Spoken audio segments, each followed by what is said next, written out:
بسم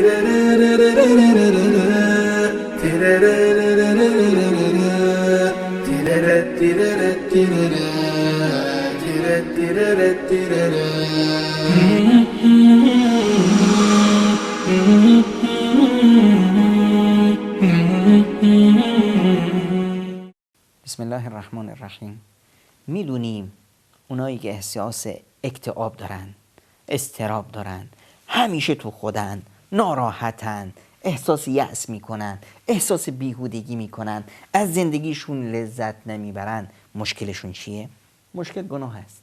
وقتی انسان یک گناهی میکنه یه نقطه سیاهی میاد رو قلبش. اگه توبه کرد این صیقل داده میشه، پاک میشه. اگر دوباره به گناه برگشت سیاه و سیاه و سیاه تر میشه تا وقتی که همه قلبش سیاه میشه و زنگ میزنه.